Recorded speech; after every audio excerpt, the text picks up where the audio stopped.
there's it's a wild world out there. Wild world. Why do you say that?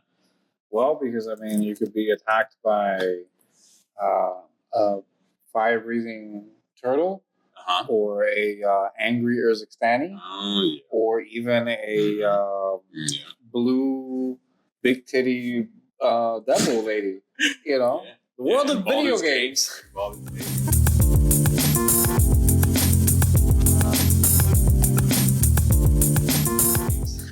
That's right.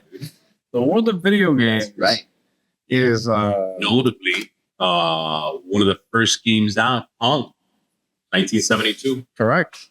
Arcade. Let's show the reference here. For those, let's go here to the Wikipedia page here. So if we go here, we have history of Pong, ladies and gentlemen. Pong was quite the game. And a new game brought to you by Nintendo is this guy right here. What's that? This is Nintendo Alarm. Yeah, you going, right? Oh, it's coming in, buddy. Getting it next Tuesday. Oh man, yeah, that's awesome. Yeah, $100. This is you have adult money. Always spend $100 on a Nintendo Alarm clock. Love it. Wait, so you get it? Look at that. Are you playing Pong? Yeah. You playing virtual Pong? So this is like a recording from the original 1972, arcade cabinet. This is what video games were, 1972. So 1972, and then after that, you started getting more cabinet arcade games, right, all the way up into the 80s. In the 80s, for the first time in the early 80s, for the first time in history, since video games became a thing. This is the 1980s? The 1980s. In the 1980s. In the 1980s, the video game industry overtook Hollywood for the first time, making in revenue. Making like $8 billion in quarters. In quarters? Yeah. And what about the mafia in Vegas? They had chips. Well, the thing is, there was a scary time though with video games. It wasn't always in the cards. No, so to speak. No. And then, as you know, cabinets started going away. Consoles started coming out. Cabinets started Atari, the age of Atari began. You can bring the whole cabinet home, and it can play every game. It can play really shitty games. Exactly. But those same shitty games that you would play in the arcade on a cabinet. But the problem with Atari was that there was no quality control. Right. Atari. There was the very famously the Atari ET trash. The ET trash. Yeah. So we could pull that up. Pull that up, Danny. Pull that up, Dano. So we have here. So basically, the ET video game was rushed. Okay. It was made by one guy. Yeah. And it was it took about 6 weeks to do it. So hats off to him. The game sucked. So the guy did it myself. He did it myself. The game was horrible. People are imagining it to be something like, it being called ET. Yeah. It being something like ET. Yeah. Well, it was not like ET at all. And the movie was a hit. Well, it was a big hit, which is why they made so many. So then they made so many copies. Yeah. The game was trash. Yeah. Everybody hated it. They literally dumped it out in Arizona, I think, or New Mexico. Yeah. New Mexico desert. Yeah. And Alamogordo, New Mexico. And they ended up going in just disappearing, and it became like a myth. And then, about 10 years ago, 15 years ago, people resurfaced them. Wow. They cleaned it up. Found them. They found them. Are they worth any money? Or no, there's so many. Yeah, there's worth money, but they're not like, like $50 or something, or $100. Mm-hmm. But the thing that's interesting is that then, we would need a hero from the East. Right. In the mid 80s. It was like 83. Okay. And we would need a mustachioed hero. You got me. Okay. First he came on with fighting monkeys and gorillas. That's right. That was. But then he had some pipe to lay. You know what I mean? Oh yeah, he became a flower. And Nintendo, the NES really changed the scene here. Yeah, it really did. when you think about like games that the NES gave us, and then even the Super Nintendo, as far as Mario is concerned, bro. I mean, talk about fun times. Again, all nostalgia. Those games were solid. Oh, yeah. All the way through. You had. I mean, it's not like you can get updates. No. So if the game was buggy, it was going to stay buggy. You were screwed. Yeah. There's nothing you could do about it. There's nothing you could do about it. Exactly. So the game had to be finished by the time that it came out. But that's why the iconic design of the NES in America, because this is what we got. But in Japan, they got the Famicom, which is the same thing. But if you notice, this is a top loading, more traditional. Here you see controller top on the side. Oh yeah. But we got this. Why? Because Americans had a very bad taste for video games at the time because of the shovelware that anybody could get a game on Atari. Right. There was no governing board. There was nothing. Nintendo had that Nintendo seal of approval. That Nintendo. And that basically solved two things. One, yes, it was a video game, and Nintendo famous for the Street Fighter. Yeah. There's no blood. Yeah. So they got into that, but also it allowed them to do the quality control, but also they could squeeze the licensing fee. That's something you guarantee because cartridges are more expensive, et cetera, et cetera. We're talking about Nintendo now. We might as well put it out there. Nintendo, if you guys haven't noticed, Liquid Rooster episode 10, guys. Episode X, baby. Episode X. Finally. Episode 10. We're talking about video games. So, that's right. I feel like there's so much to talk about, especially, the state of gaming now compared to, that's what we're trying to do. Compare it to back then and see where we're at now. And, I mean, overall, things look good, but we're not in a good place. The state of video games is strong. And the best is the best games, the best. And but yeah, dude. I mean, you get unfinished games because of investor pressure or whatever it may be, or profits. You get a new game in the same franchise every year with no changes. How else am I going to enjoy my new iPhone? Yeah. How else am I going to enjoy my annual iPhone? Yeah, exactly. Because I have a new Call of Duty. Yeah. You tell me. So but just to go back to this thing, the reason why it was shaped like this, it was, you remember the NES, you would front load it. Right. You would load it from the front of the top.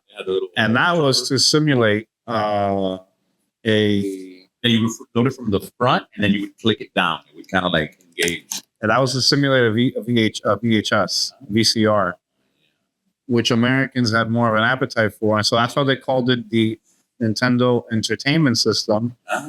Because remember, it would come packaged with also Rock the Robot. It was almost like Nintendo was trying to be like, oh yeah, you could also play games on this. Right. There's so much more. Yeah, but that's the only thing you could do. Pretty much. Yeah, but in Japan, however, the Famicom was a whole thing. You could do Excel. You could do. Really? It was the Famicom. It was more like a family computer. Right. Wow. And there was a Super Famicom. Nintendo always had. They had the Satellaview, which was a service that would beam games. There's actually a Legend of Zelda that's specifically only for Satellaview. Right. And it's kind of lost the time. And this was done over the internet. Has it been emulated? No, that's the problem. Oh my god. Yeah, because it was only beamed.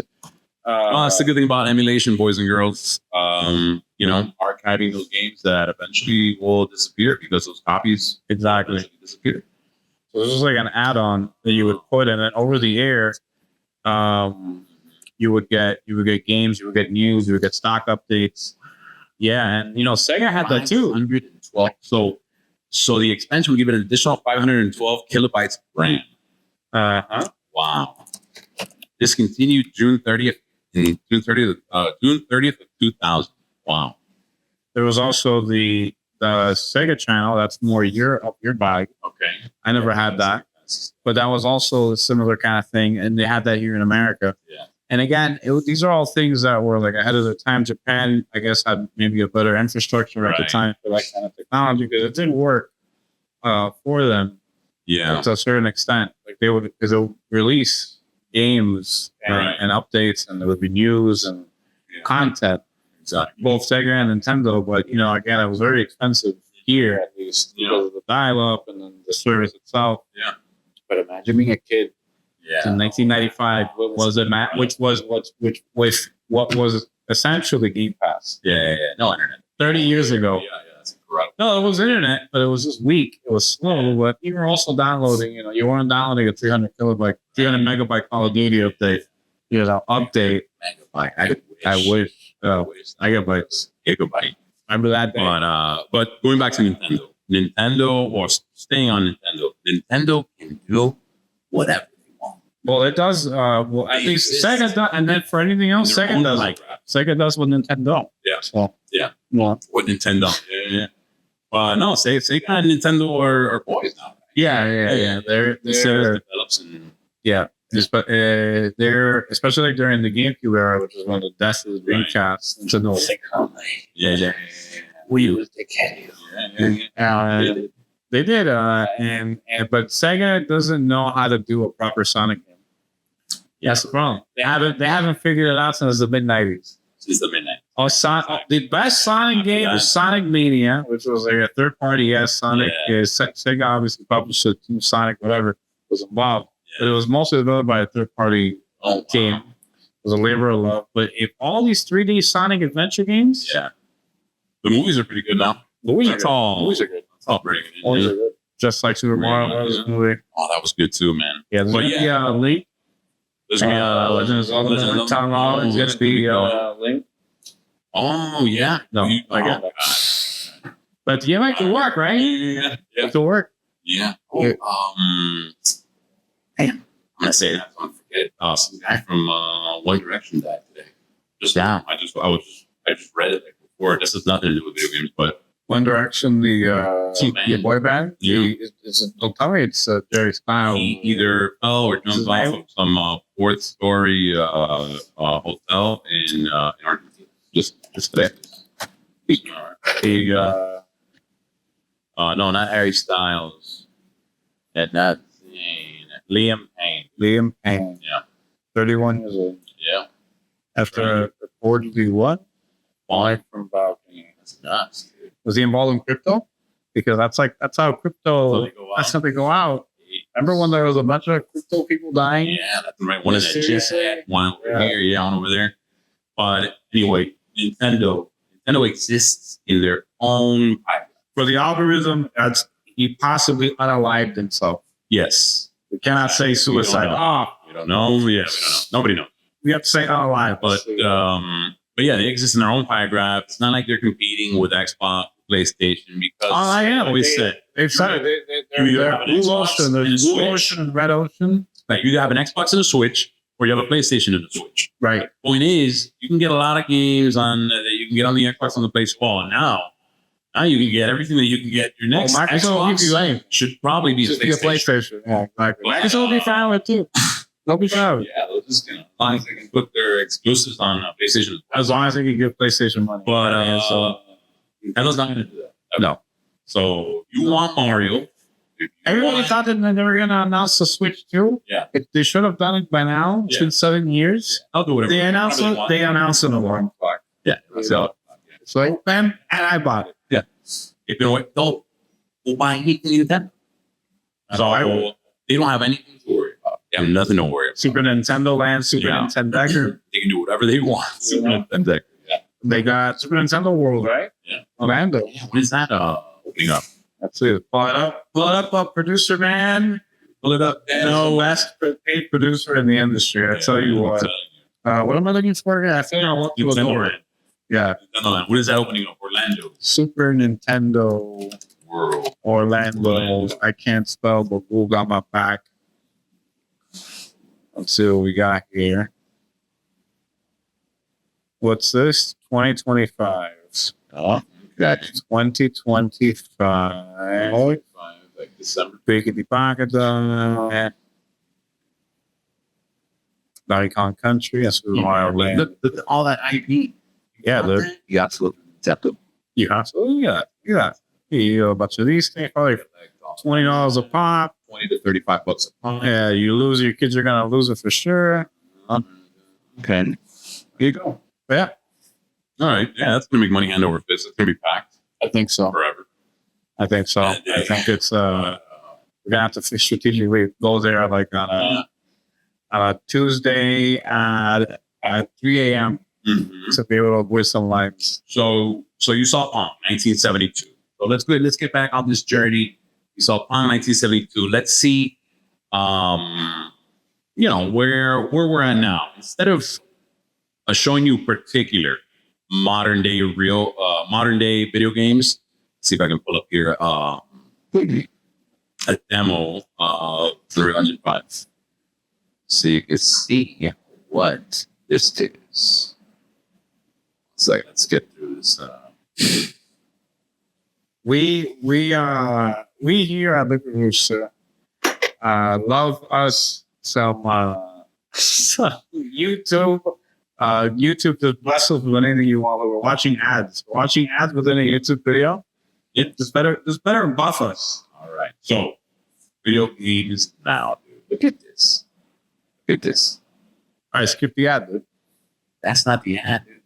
That's the kind of graphics. Look at that. So you had Pong 1972, and now you have this where it's almost, at least environments, indiscernible from real life. Well, look at that. I mean, the light, the shade, that's all ray tracing. That wasn't even a thing.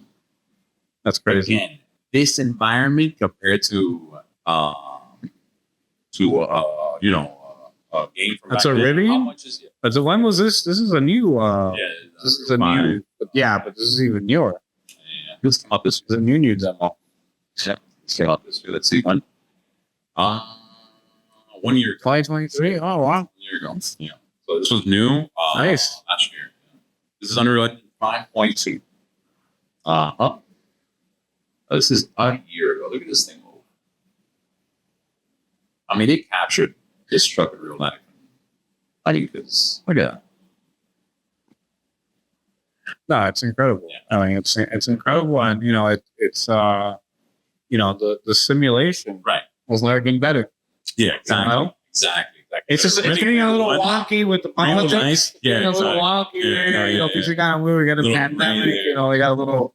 But with this, man, Ready Player One in real life is gonna be nuts. Yeah. Hopefully, my whole thing is like, look, I love the Jetsons. I want to be in the Jetsons. But the reality is that with Elon Musk and Mark Zuckerberg, and I mean, who knows? Yeah. Well, I was hearing Mark Cuban talk about it the other day, and he was saying it gets to the point that he was on Jon Stewart, and he was saying it gets to the point where these guys, Mark Cuban, Okay. Mark Cuban, Oh yeah. and it gets to the point that these guys think that they, should rule the world, between their algorithms and he's like, why? Because John Stewart was like, why? Because they have a good fucking photo app. Yeah. That's why. He's like, no, because they're fucking rich. Yeah. Because when you have enough money, you're just like, oh, what do I do? I mean, it's like I solved this problem. Yeah. I gave the world, electric cars or whatever. Now, it's going to be now let's fuck up politics. Yeah. Let's fuck up democracy. That's for my next trick. Look at this. That's an immigrant that should be deported. So we'll send him back to Africa. Dude. Yeah, send him back to Africa. Wow, it's not good. Send back to Africa. Send that African back. Dude. Oh my gosh. And so these are the capabilities of games now. And then you get Redfall. Oh yeah, remember that? Yeah. Isn't that a Bethesda game? Well, Bethesda game? Or like a Bethesda studio? It seems like Bethesda, Arcane and Bethesda. Yeah. Arcane Studios and Bethesda, yeah. And that was horrible, man. That game was Or some of the finished. things I didn't play. Or wasn't Day one. Experienced? I mean, the character models were a joke. A joke. Like, it looks like they spent 3 days on that. No, for real. Really? Like, there's mobile games. Look at day one. Look at Redfall day one gameplay. Yeah. The day one Redfall experience. It's nuts.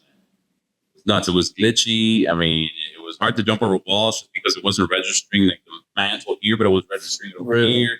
Yeah. According to every article I see online, it was one of the greatest games of all time. Right. That's what I'm saying. A list of more interesting glitches found in the game. So let's see here. No settings menu. Sometimes jumping to a window on the first button is cause any button press to do the action and shoot my gun, except for the actual trigger button, which did nothing. Reset vampire under the ground that couldn't be hit but could hit me. Oh yeah, I love that. Yeah, I love that one. Look at that. The list goes on. And these are the interesting ones. Frustrating ones too. Yeah. Got sniped by an enemy using a shotgun. Oh, yeah. So I mean, yeah. Look, these games are huge. These games are enormous. They're gonna be bugs. Take it from me. I know. I know development is, and it's more complex every day, and it's like it's miraculous. I mean, like you look at Super Mario Brothers. Yeah. Was less than 80 kilobytes. Wow. Less than 80 kilobytes. Nothing is 80 kilobytes. 1 second of this podcast is probably more. Yeah, probably. Than 80 kilobytes. The average, well, since I'm more in the web space, the average page size is ballooned now where it's about 10 megabytes. Wow. And Super Mario Brothers was 80 kilobytes. Wow, man, that's crazy. Why is so now really developers, we have an excess of riches now. So like now before, that's why I like having the ability and the freedom to dump high quality video into a project or high quality MP3 file or whatever. Nice. And it makes it easier. Yeah. And that's why you end up with massive uploads, these huge texture packs and everything's nicer. The limitation of the older systems adds a lot of creativity and a lot of beauty as well. You have to figure out how to do it. But one thing is having a bug, or you have to report it or whatever, and it'll get patched, it'll get fixed. And the other thing is an unfinished game. Oh yeah, that's the modus operandi today. It's just that we'll release the game, you'll pay. It'll sell, but you know what? I'm glad that those games, big time battle ads for it. Yeah, exactly. They don't do well. Famously, Battlefront 2, remember? Yeah. A few years ago. Battlefront 2 when it first came out. It was the first Star Wars game. You want to play as Star Wars characters. Yeah. Pay to win. You couldn't play as Darth Vader. You can't play as any of the characters you wanted to. After paying $70-$80 for the game. They would expect you to pay another $80 essentially between loot boxes to get to the characters you want. Yeah, the pay to win model is still alive and well. The way that Call of Duty does it, for example, is that though the two guns that they're going to give you in the battle pass that season are going to be the medals. They're going to be the dominant guns. Most elite. The most elite. No, the most efficient tactical. And so those guns are going to be the strongest guns. You know what I mean? Now, to get the battle pass, you can buy it, real cash money, or you can use the COD points that you saved from the last battle pass, which probably at some point you have to buy a battle pass. Right. So, and if you play the game enough, you might want to get the battle pass. You always gotta spend money to play video games. And also, let's take this now to like other games like Roblox. Oh my God. So I don't know about any of you with children. And Roblox, it's a problem. It's a problem. It's like because the games are designed to, basically carrot stick you into spending more money. And then it's like the other day I saw just play a game that doesn't cost me money, bro. Why can't you play a game that's not costing me money constantly? Super Mario doesn't ask me for money. He asks you for money once in a while. The game comes out. Hey, you think you could have it be out? It's just a moment of time. We're gonna get back up my feet. But that's saying that he leaves you alone and you play your game. But no, Roblox is like microtransactions have them making more money than the actual game now. Exactly. Over time, if the game sticks around for long enough, i.e. Warzone, Fortnite, Apex. That's how you get free. That's how you get free game. Those free games. A free game, and then, but if you want the good shit, you have to fork over your $10, your $20 a season. Exactly. If you play it for a couple years, you paid $100 and something back. Exactly. And that's not counting if you buy any of the skins. You want to be Deadpool, you want to be Obi-Wan, then you're that's extra stuff. Right. And then, and video games have become, I mean, we all know this, it's an international thing. It's, you have studios all over the world. That's not just North America. It's not just Japan, but we also got places like Singapore. Singapore has heavily invested, I believe, to $600 million to develop the video game industry, to create a video game industry in Singapore. The problem is that it was another international developer studio that got most of that money. A developer from France named Ubisoft, the Rayman, Assassin's Creed. Oh, they're not the only one. We make terrible games. They're not the only ones. They make some good games, just like all these games. Not they got as big as they did. Of course, yeah, 100%. Assassin's Creed, wonderful franchise, great franchise overall. The Division, great. I mean, and then the Division 2, they kept that game alive. Were they Prince of Persia because people were Prince of Persia? Maybe I don't know. I don't know that. No, I could have been them, but I'm not sure. Well, they're Rayman, but they're just and then, like I said, it's not just them, but games are taking so long in development. Ubisoft, it is Ubisoft. There you go. Games are taking so long in development that to make a game, it's costing $400 million more than an Avengers. Right. Also, those executive Mercedes, they're not going to pay themselves. Everything's going up. But, it's goddamn inflation. So to make that money back, you gotta have a player on your hands. They do. I mean, it's that gamble like Disney did a lot with like Indiana Jones and Indiana Jones, Skull and Crossbones. Exactly. But you spend $400 million on a movie. You have to make, and a movie's made quicker. You have to make double that money and more to break even. Just to break even. So marketing. Yeah. It's the same thing. Yeah.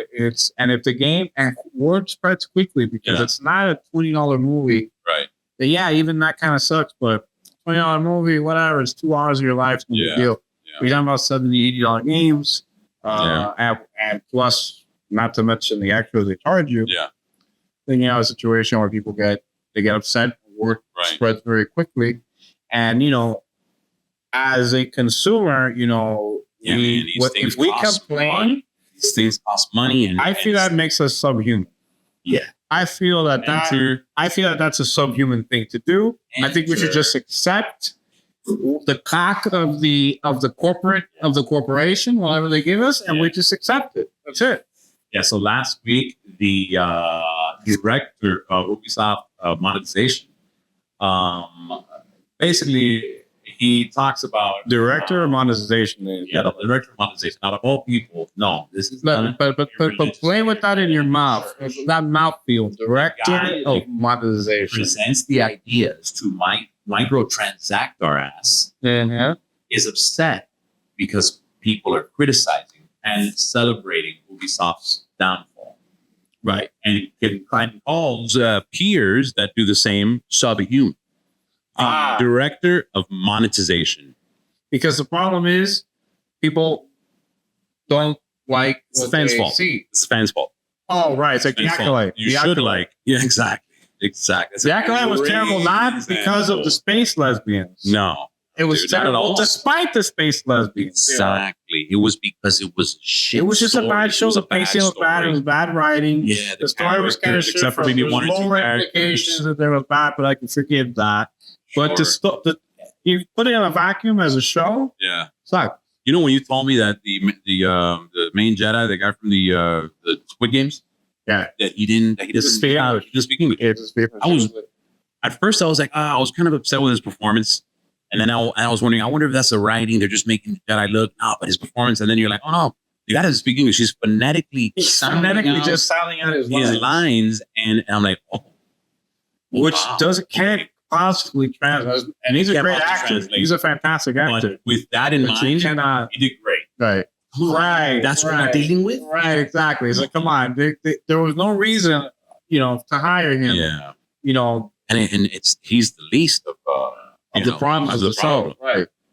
I mean, come on, man. Whatever. But So bad stories, bad games, fans' faults. Yeah, They're it's fans' losing fault. money. We have to just accept it. They're considering, let me tell you, they're considering going private. I don't know if that's going to work out. Buying out, I don't know. They'll have less pressure on them. Less pressure, exactly. They'll have less investor pressure. But this pressure is put on by not by consumers. I think most consumers and Nintendo. By consumers, Nintendo is yes. a good example that they'll push games. Every Zelda game since the 90s has been pushed back. Yep. Pushed back a year, 2 years. Nobody gives a fuck. It sells out when it comes out. The other thing, people are willing to wait. The other thing is that these games are announced 10 years ago, 15 years ago. Starfield. Oh, you gotta get the investor. Over 15 years, every couple of years, you say, "Oh, Starfield going to be the best." 20 years in development. 20 people's expectations go out of control. Out of control. This game's. They think, damn, this game's been in development for 20 years. But it's all a game because the investors are also getting excited because they're seeing all this and they're seeing the marketing in there. Sure, yeah, and but they're seeing the game's going to get culture. The culture of a public company is to beat your prior year's goal. Oh, right, absolutely. But that is not going to necessarily. I would say that there's other theoretically in the 50s before they were other maybe. But now, other goals. Well, no, yeah, you got to do stock buyback, baby. You got to beat last year. Last year you made 12. You got to make 14. And if you didn't, at least if you don't, that's a failure. You made 13. Yeah, but you can also raise the price of the stock. Also, another. Ubisoft stock has tanked, and but again, maybe the buyout will be the best thing for them because they remove that investor pressure. That need to beat the last year's, the goal or whatever. And then instead of Nintendo is publicly traded and they don't give a fuck. Again, Nintendo is their own. You can't mess with Nintendo. They're going to sell you a toaster as the next Switch. And I'm going to fucking buy it. Yeah, I'm going to buy it. It's going to have 720p in 2025. Exactly. And it's going to be great. It's going to be grayscale. It's going to be Game Boy screen. Yeah. I don't know, maybe 16 color. Maybe 16-bit. But, their hardware, nobody buys it for the hardware. No, you want to buy that for the hardware. That's the thing. It's like nobody cares that the guy in Assassin's Creed, that his hair is, that's nice. I appreciate that graphical fidelity. Not if the game is good enough. Right. Not if the game is good enough. Now, like I've told many people that we know, if the game exists on the other consoles, get it on the other consoles. Why? Because we're talking about Nintendo. No, I was talking about the experience of graphics. Right, graphics. Yeah, but because of that, Ubisoft, and these people. But graphics will just run better on a more powerful machine. Oh yeah. So if you're getting a game that exists on other Nintendo. Yeah. I mean, unless it's your only platform. I mean, right? No, sure. But that being said, my next console is going to be a PC. Oh yeah, PC Master Race. Pull the trigger on that. That's for sure. PC Master Race. I mean, you can run any game. There's nothing you can't play. Yeah, any problems. Yeah, exactly. You have you consolidate all your devices. You have your porn, you have your work, right? You have your gaming. Exactly. It's all in one machine, baby. Yes. Yeah, microtransactions in games. Okay, so I'm going back to microtransactions for a second. So going way back actually. So once arcade cabinets went away, boom, Hollywood took over again as a form of entertainment where everybody was in 2000, notably in 2000, not any particular game, but around that time, games overtook the movie industry again.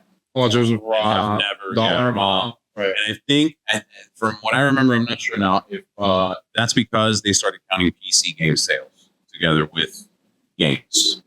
And after that, it never looked back. I mean, you had games that cost $50 million to make, and in 6 months would make $350, $400 million. You had Halo. We had Grand Theft Auto. Like for every Ubisoft and for every Redfall, there's also a Grand Theft Auto or a Baldur's Gate 3. Exactly. Exactly. Yeah, those unfortunately are like unicorns, man. I mean, nowadays, Grand Theft Auto, everybody's been waiting for that. The last game has been, successful for the past since it came out. They're online. I mean, I don't really enjoy their online too much. Grand Theft Auto came out during the Reagan administration. I think so. Yeah, probably. Same one. About that time. But again, that's something that's going to exist in a vacuum on its own. Right. They That's don't the have whole to. thing. They wanted to There's like the video game industry, and you Yeah. can just plot Grand Theft Auto as its own wedge in the pie chart.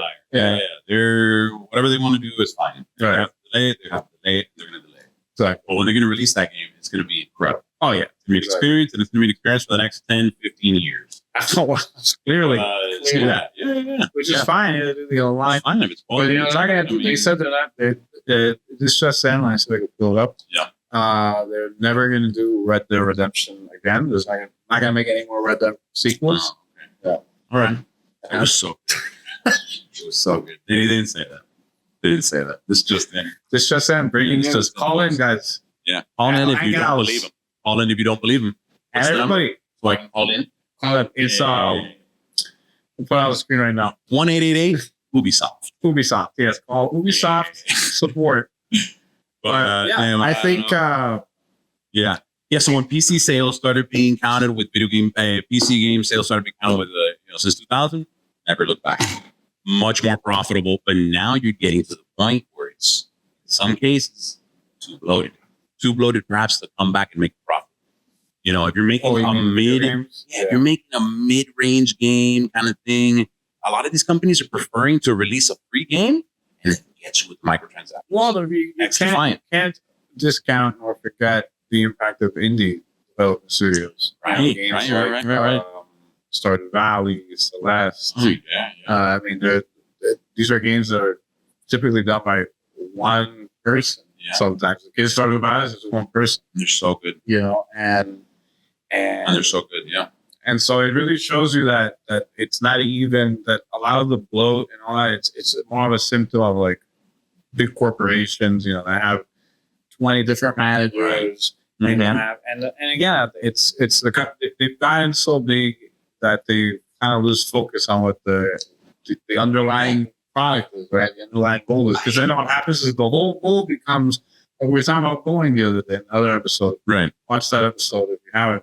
Yeah. When I tell you which one it is, you just have to find it. That's right. Make sure to review, review, subscribe. Four likes. 4 likes to do 3. You're gonna unlike. Comment, share, review. Helps us out. Play us in the background. Just put the next episode. It's really helps us out. You did that. Yeah. I'll thank you. We will help you. You help us. We'll help you. Yeah. We'll figure it out later. We'll figure out. You just do that thing. Just watch it. It's no big deal. Fall asleep to us. We don't care. Yeah. I wouldn't do that. I wouldn't. But do it. Always do it anyway. Yeah, dude. So hold on a second.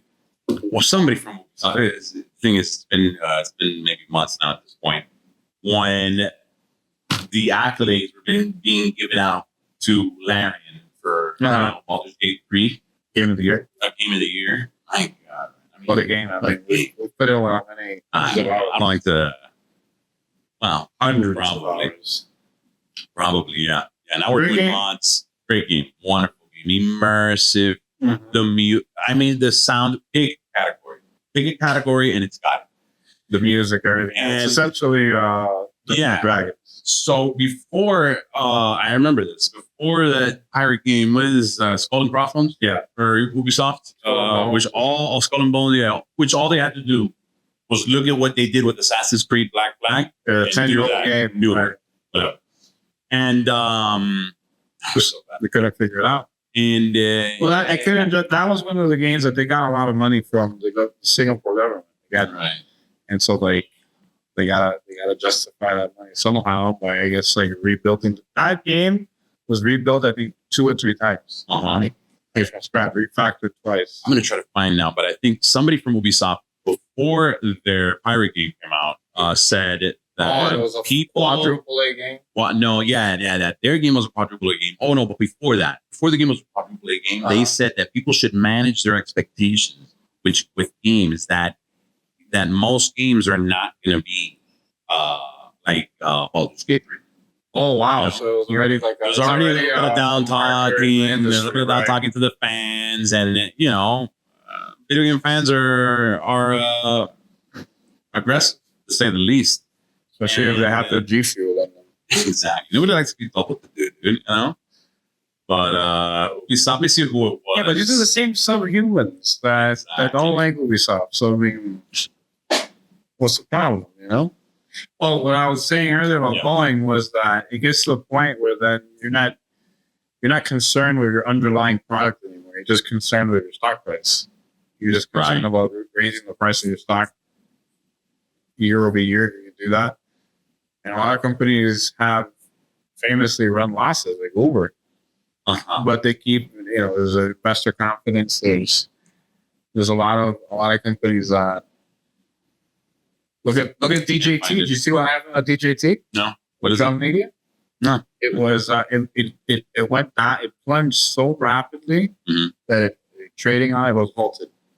Oh, wow. And then suddenly it bounced back up to like I think $10 to $20 a share. So it's basically rescued by like deep dark money. Oh, wow. But I can't find the thing. But there's some beef between Ubisoft and Larian.